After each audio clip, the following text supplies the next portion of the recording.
Apple currently operates out of pristine glass temples, a $3 trillion empire built on absolute control. But in April 1976, that entire operation was confined to a dusty suburban garage in Los Altos. The original logo featured a hand-drawn ink sketch of Isaac Newton sitting under an apple tree. It was a thematic nod to the discovery of gravity, a signal that these machines were meant to bring the power of corporate computing to ordinary individuals. In the mid-1970s, computers were the domain of hobbyists, often requiring significant assembly. Steve Wozniak's Apple I was a masterclass in efficiency, utilizing the 6502 microprocessor to display text faster than contemporary teleprinters. However, it arrived as a bare printed circuit board, lacking a keyboard, case, or even a display.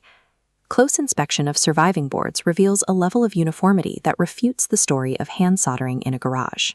The metallic joints show the clear hallmarks of wave soldering, an industrial process performed in a factory. Jobs and Wozniak used their connections at local electronics firms to manufacture these boards before bringing them home for final assembly. For the general public, brilliant engineering is a barrier if it remains exposed and unhoused. Steve Jobs saw the gap between Wozniak's circuitry and a mass-market product. He understood that a computer needed to look like a household appliance to be invited into a family home. This led to the Apple II, which featured a keyboard and power supply integrated into a custom-molded beige plastic case. It was a machine designed to be ready for use straight out of the box. The strategy worked.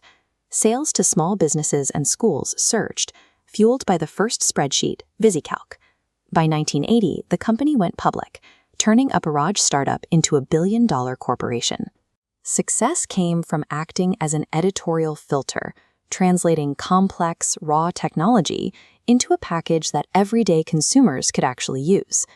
By 1984, the momentum began to shift. While the new Macintosh featured a revolutionary graphical interface, it struggled to compete with the sheer volume of the IBM PC in the business market. This commercial friction triggered an internal power struggle between Steve Jobs and CEO John Sculley. The board eventually backed Sculley, stripping the visionary founder of his operational authority and leading to his resignation. Throughout the 1990s, Apple drifted. The catalog expanded into a confusing sprawl of digital cameras, speakers, and dozens of different Macintosh variations that lacked a unified design language.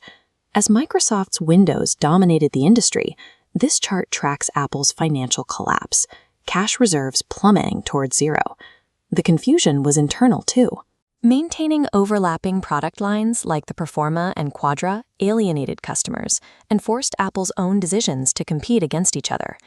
By the late 90s, Apple's lack of focus had nearly erased its market presence, leaving the brand on the verge of total insolvency. In 1996, Apple purchased Jobs' second company, Next, to acquire its operating system. The deal unexpectedly returned the founder to Apple's headquarters as an advisor and eventually the interim CEO. Jobs immediately cut the product matrix by nearly 90%. Each product served to further unify the hardware and software into a single interconnected ecosystem. Over the next 20 years, Apple's valuation grew through a process of subtraction, removing features and products until only a few highly refined categories remained. In the modern era, that same drive for a sleek, unified hardware ecosystem creates its own set of complications. Achieving a seamless user experience requires frequent total redesigns. Consider the MacBook charger. This timeline tracks the shift from the original MagSafe to USB-C and the recent return to MagSafe 3.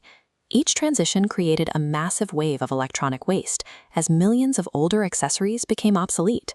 This cycle creates a constant tension between the desire for technological progress and the environmental footprint of discarded accessories. Every innovation requires balancing new capabilities against the economic impact of rendering existing hardware useless.